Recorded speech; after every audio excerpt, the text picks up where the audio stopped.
నమస్తే, నేను లక్ష్మణ్. షర్మిల కాంగ్రెస్లో జాయిన్ అవడానికి ముహూర్తం సిద్ధం చేసుకుంది.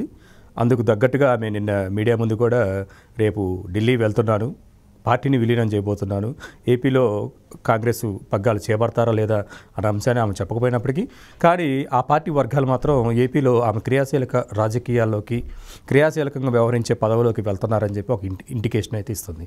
ఈరోజు జగన్మోహన్ రెడ్డితో కూడా షర్మిల గారు భేటీ అవడానికి వెళ్ళారు.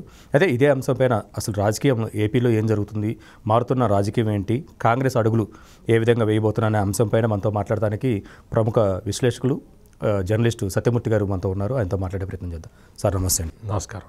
ఇప్పుడు ఆంధ్రప్రదేశ్లో మారుతున్న రాజకీయాన్ని మనం ఇప్పుడు పరిగణలోకి తీసుకుంటే షర్మిల గారు కాంగ్రెస్ వైపు ఒడివడిగా అడుగులు వేస్తున్నారు.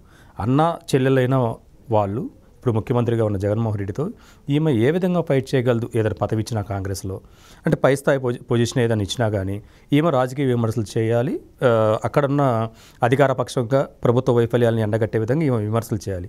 ఆ విధంగా చేసి కాంగ్రెస్ పార్టీని ముందుకు తీసుకుపోగలదా అంటే ఏం చెప్తారు? మీ పిల్లలు ఇంటర్మీడియట్ మరియు ఎంసెట్ చదువుతూ సబ్జెక్ట్స్లో కన్ఫ్యూజ్ అవుతున్నారా? కాన్ఫిడెన్స్ లెవెల్ తక్కువగా ఉందా? రిపీటెడ్ మిస్టేక్స్ చేస్తున్నారా? అయితే మీకోసమే ఉంది rise app. 1 lakh question bank, performance analysis, online classes by experts, ఇంకా మరెన్నో ఫీచర్స్ తో మీ ముందుకొచ్చింది rise the perfect guide. Description లో ఉన్న లింకును ఉపయోగించి సబ్స్క్రైబ్ అవ్వండి. ఇప్పుడు ప్రస్తుతం ఒక స్టెప్ ముందరకేస్తున్నది. మీరు ఇంతకు ముందర రాజకీయాలు గమనిస్తే జగన్మోహన్ రెడ్డికి భయపడి ఆంధ్రప్రదేశ్ వదిలిపెట్టి తెలంగాణకి పారిపోయిన వ్యక్తి షర్మిల. వాస్తవం. అది తెలంగాణకు వచ్చి ఒక రాజకీయ పార్టీని ప్రారంభించి ఎన్నికల్లో పోటీ చేసే అంత స్థాయికి వెళ్ళిపోయింది. షర్మిల తెలంగాణలో పార్టీ పెట్టినప్పుడే కేసీఆర్, అప్పుడు ఇక్కడ సీఎంగా ఉన్న కేసీఆర్ని విమర్శించటం ప్రధాన లక్ష్యంగా పెట్టుకుంది. కేసీఆర్, జగన్మోహన్ రెడ్డి వీళ్ళిద్దరూ కూడా చాలా క్లోజ్, కమల పిల్లలు లాంటి వాళ్ళు. అప్పుడు ఈయన తెలంగాణకి ముఖ్యమంత్రి, జగన్మోహన్ రెడ్డి ఆంధ్రాకి ముఖ్యమంత్రి. ఇద్దరు దాదాపుగా కమల పిల్లల లాంటి వ్యక్తుల్ని కేసీఆర్ని విమర్శించడం మొదలుపెట్టింది షర్మిల. చాలా దారుణంగా విమర్శించింది. కానీ కేసీఆర్ ఏం చేయలేదు. ఎందుకు అంటే మన ఫ్రెండ్ చెల్లెలే అని ఒక ఉద్దేశంతో, మరి ఏ ఉద్దేశమో తెలియదు కానీ అట్లా. ఆ తర్వాత తన పార్టీని కాంగ్రెస్లో విలీనం చేసింది షర్మిల. ఇప్పుడు తన రాజకీయ భవిష్యత్తుని వెతుక్కుంటూ ఆమె ఆంధ్రప్రదేశ్కి వెళ్ళింది. ఆంధ్రప్రదేశ్ వెళ్ళటానికి కూడా కారణం ఏంటి అంటే ఇక్కడ తెలంగాణలో చాప్టర్ క్లోజ్ అయిపోయింది, ఏం చేయాలో అర్థం కాని పరిస్థితి. ఇప్పుడు ఆంధ్రాలో ఓపెనింగ్ వచ్చింది, కాంగ్రెస్ పార్టీ ద్వారా ఓపెనింగ్ వచ్చింది. అంటే దానికి కర్ణాటక డిప్యూటీ సీఎం డీకే శివకుమార్ మధ్యవర్తిత్వం వహించాడా ఎవరా అనేది వేరే విషయం. కాంగ్రెస్ పార్టీ కూడా షర్మిల లాంటి నాయకురాల కోసం ఎదురు చూస్తున్నది. సో షర్మిలకి అక్కడ ఒక పోస్ట్ ఖాళీగా ఉంది కాబట్టి వెళ్ళి చేరిపోదాం అని చెప్పి ఒక ఉద్దేశంలోకి వచ్చేసింది, చేరింది, ఆల్రెడీ చేరిపోయినట్టే. షర్మిలకి పిసిసి ప్రెసిడెంట్గా ఇవ్వటాన్ని కాంగ్రెస్ పార్టీలో ఒక వర్గం వ్యతిరేకిస్తున్నది. కొత్తగా వచ్చి పార్టీలో చేరిన వాళ్ళకి పిసిసి ప్రెసిడెంట్ ఇస్తూ పోతే ఎలా, ఇక్కడ మేము పనిచేస్తున్న వాళ్ళం మా పరిస్థితి ఏంటి అని ఒక ప్రశ్నని ఏపీ కాంగ్రెస్ నాయకులు వేస్తూ ఉన్నారు. ఈ నేపథ్యంలో వాళ్ళందరినీ కూడా సంతృప్తిపరచడానికి కాంగ్రెస్ అధిష్టాన వర్గం ప్రయత్నం చేస్తూ ఉన్నది. షర్మిల కాంగ్రెస్ పార్టీలో కొత్తగా చేరటం ఏంటి? రాజశేఖర్ రెడ్డి నుంచి కాంగ్రెస్లోనే ఉన్నారు కదా అని మీరు అడగచ్చు. రాజశేఖర్ రెడ్డి ఉన్నాడు, షర్మిల కాంగ్రెస్లో లేదు కదా. అంటే కాంగ్రెస్ ఫ్యామిలీనే రాజశేఖర్ రెడ్డి. మరి జగన్మోహన్ రెడ్డి కాంగ్రెస్కి వ్యతిరేకంగా పార్టీ పెట్టాడు కదా, అందువల్ల షర్మిల కాంగ్రెస్లో కొత్తగా చేరుతున్నట్టే లెక్క. కొత్తగా చేరిన వాళ్ళకి నాయకత్వ బాధ్యతలు ఇవ్వాలా వద్దా అనే దాని మీద అక్కడ డిస్కషన్స్ నడుస్తూ ఉన్నాయి. ఇప్పుడు మీరు వేసిన ప్రశ్ననే చాలామంది కాంగ్రెస్ నాయకులు వేస్తున్నారు.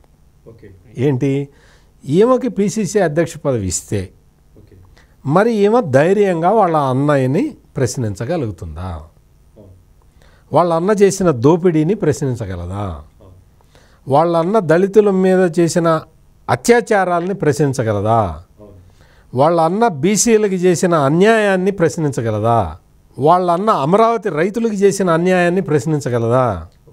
మొత్తం ఓవరాల్గా ఆంధ్రప్రదేశ్ని 11 లక్షల కోట్ల అప్పుల్లో ముంచిన అన్న చర్యల్ని ప్రశ్నించగలదా అని చాలామంది కాంగ్రెస్ నాయకులు ఇప్పుడు అడుగుతున్నారు. అంటే ఈ ప్రశ్నలతో పాటు ఇంకొక 2-3 ప్రశ్నలు కూడా ఉన్నాయి. ఈ ప్రశ్నలన్నీ రాజకీయ ప్రశ్నలు.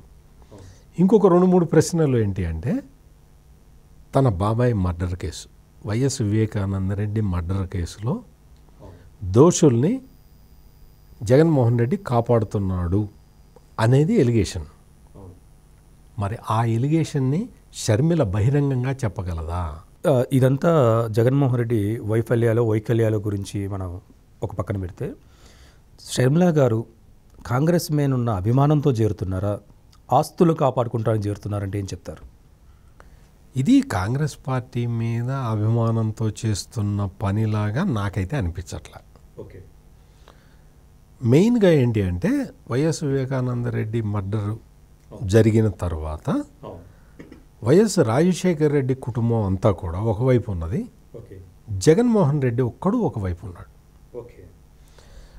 మీరు గమనిస్తే సునీతారెడ్డి అంటే వైఎస్ వివేకానందరెడ్డి కుమార్తె, నా తండ్రిని చంపిన వాళ్ళు వీళ్ళు అని చెప్పి ఒక లిస్టు రిలీజ్ చేసింది.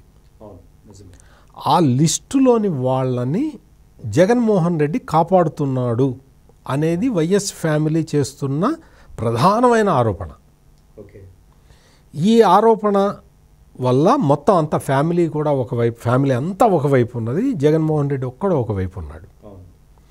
ఇప్పుడు నెక్స్ట్ విషయంకి వస్తే, కుటుంబంలోనే షర్మిలకి ఆస్తిలో వాటా ఇవ్వాల్సిన బాధ్యత జగన్మోహన్ రెడ్డి మీద ఉన్నది.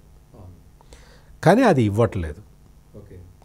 అది ఇవ్వటం లేదు అన్న విషయం అందరికీ తెలుసు, వైఎస్ కుటుంబ సభ్యులకే కాకుండా అందరికీ తెలుసు. మొన్న ఈ మధ్యకాలంలో ఏం జరిగింది అంటే, షర్మిలకి ఆస్తి ఇచ్చేస్తాను అని చెప్పి జగన్మోహన్ రెడ్డి ఒప్పుకున్నాడని, ఆ విషయానికి మధ్యవర్తిత్వం తల్లి విజయలక్ష్మి వహించింది. అగ్రిమెంట్ అయిన తర్వాత కూడా దాన్ని ఆనర్ చేయలేదు జగన్మోహన్ రెడ్డి. దాంతో షర్మిల ఇప్పుడు కాంగ్రెస్ పార్టీలో చేరాలనే నిర్ణయాన్ని ధైర్యంగా తీసుకున్నది. ఇప్పటికీ కూడా నా అంచనా అంటే, ఇది ఆమె వేరే విషయాలు కాదు, రాజకీయ వ్యవహారాలు కాదు, నా అంచనా ఏంటి అంటే, ఆమె ఇప్పటికీ కూడా అన్నకి వ్యతిరేకంగా మాట్లాడే ధైర్యం చెయ్యలేదేమో అని నాకు అనిపిస్తూ ఉన్నది. ఎందుకు అంటే, ఇప్పుడు అన్నని రాజకీయంగా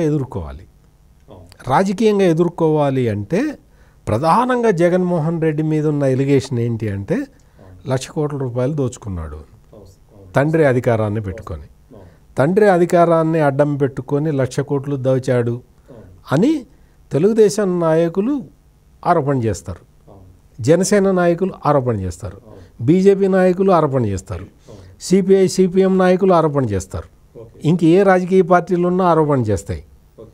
రేపు షర్మిల టేకప్ చేస్తే కాంగ్రెస్ పార్టీని, కాంగ్రెస్ పార్టీ ఆ పని చేయగలుగుతుందా, ఆ ఆరోపణ ప్రస్తావించగలుగుతుందా?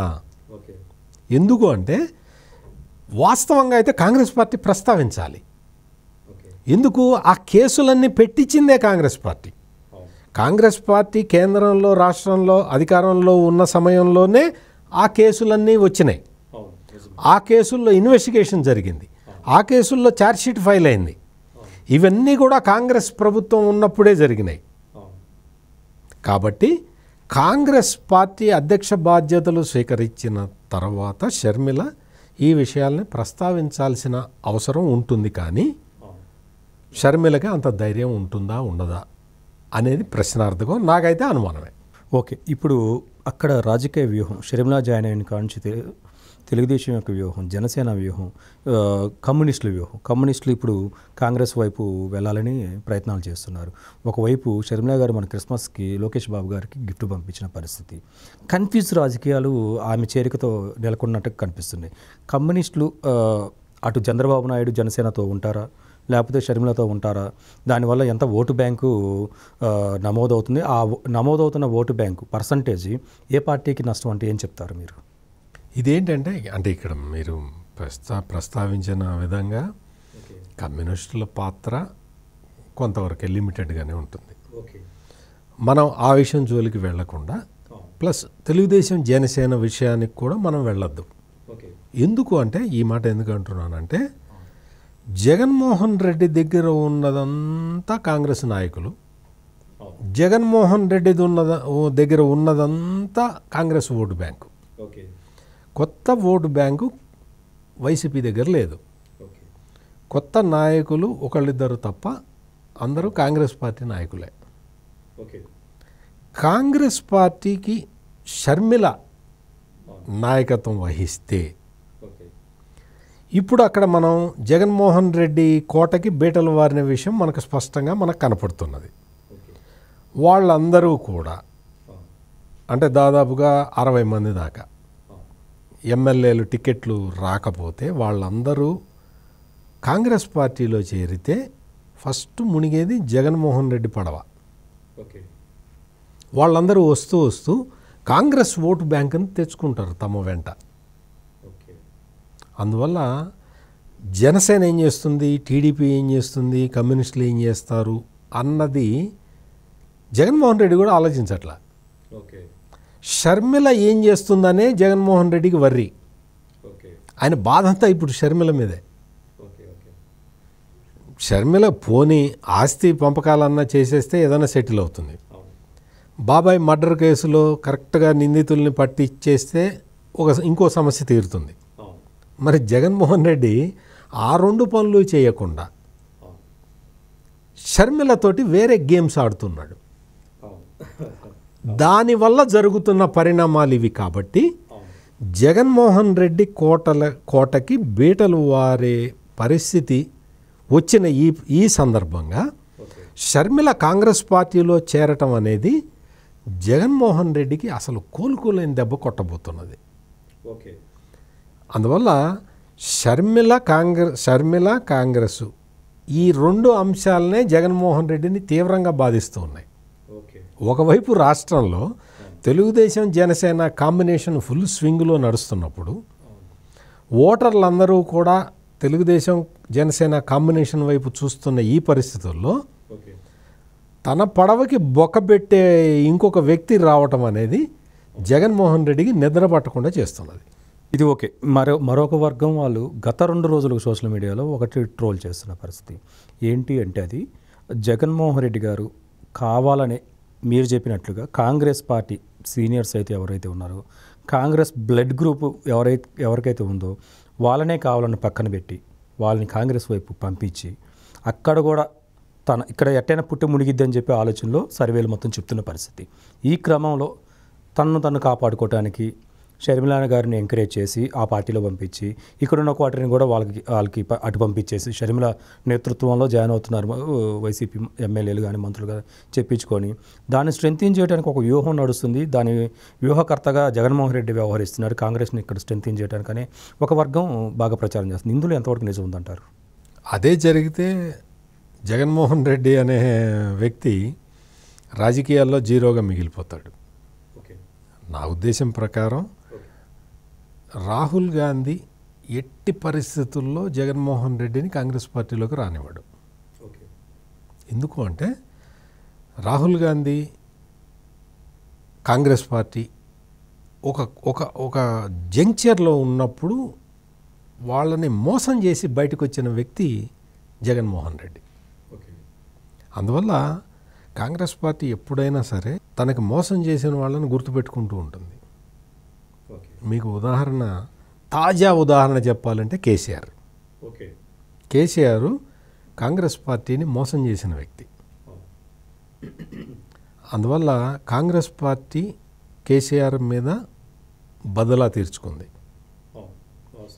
At the same time Jaganmohan Reddy కూడా కాంగ్రెస్ పార్టీని మోసం చేసిన వ్యక్తి.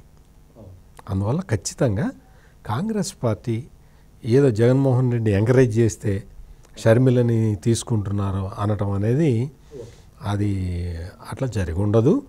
నిజంగా అట్లా జరిగితే మాత్రం జగన్మోహన్ రెడ్డికి తన గొయ్యి తానే తవ్వుకున్నట్టు, తను కూర్చున్న కొమ్మని తానే నరుక్కున్నట్టు, ఆయన అంత పని చేసినా కానీ స్వీకరించడానికి కాంగ్రెస్ పార్టీ సిద్ధంగా లేదు. అయితే మొత్తంగా చెప్పండి, షర్మిల గారు కాంగ్రెస్లో చేరిక, ఏపీలో పదవి చేపట్టడం, ఆమె వల్ల కాంగ్రెస్కి ఫుల్ జోస్ వచ్చిద్దా, లేకపోతే పార్టీ మొత్తం ఆమె భుజాల మీద వేసి ఆధారపడద్దు అంటారా? ఏం చెప్తారు? కాంగ్రెస్ పార్టీకి సహజంగా ఒక బేస్ ఉంటుంది, ఓటు బేస్ ఉంటుంది. ఆ ఓటు బేసు ఆంధ్రప్రదేశ్లో కదిలిపోయి జగన్మోహన్ రెడ్డి దగ్గర చేరింది. ఇప్పుడు కాంగ్రెస్ పార్టీకి ఒక బలమైన నాయకురాలు వచ్చింది అంటే ఆ ఓటు బ్యాంకులో కొంత శాతం కాంగ్రెస్ పార్టీకి రావటానికి అవకాశం ఉంది. ఆ విధంగా జరుగుతుంది. ఈ ఎన్నికల్లో కొంతవరకు సాధించినా కానీ ఆ తర్వాత అసెంబ్లీ ఎన్నికలకి పూర్తి స్థాయిలో కాంగ్రెస్ పార్టీ సన్నద్ధం అవుతుంది. రాహుల్ గాంధీ వ్యూహం కూడా అదే. అది మొత్తానికి ఆంధ్రప్రదేశ్లో షర్మిల యొక్క కాంగ్రెస్ ప్రస్థానం అయితేనేమి, వ్యూహం అయితేనేమి, ఆమె పార్టీలో చేర్పులు మార్పులు, జగన్మోహన్ రెడ్డి దగ్గరగా ఉన్న ఎమ్మెల్యేలు కూడా కాంగ్రెస్ వాళ్ళు చేరినా కానీ కాంగ్రెస్ అంత పటిష్టంగా ఫైట్ చేయలేని పరిస్థితి. అయితే ఈ ఎన్నికలు కాకపోయినా వచ్చే ఎన్నికలు అయినా సరే పూర్తి స్థాయిలో పటిష్టం అవుతాం అనే అందుకే రాహుల్ గాంధీ గారు వ్యూహంగా షర్మిల గారిని పార్టీలో తీసుకుంటున్నారనే అంశాలు విశ్లేషణ ద్వారా అర్థమవుతాం. మరొక అంశంతో మళ్ళీ కలుద్దాం.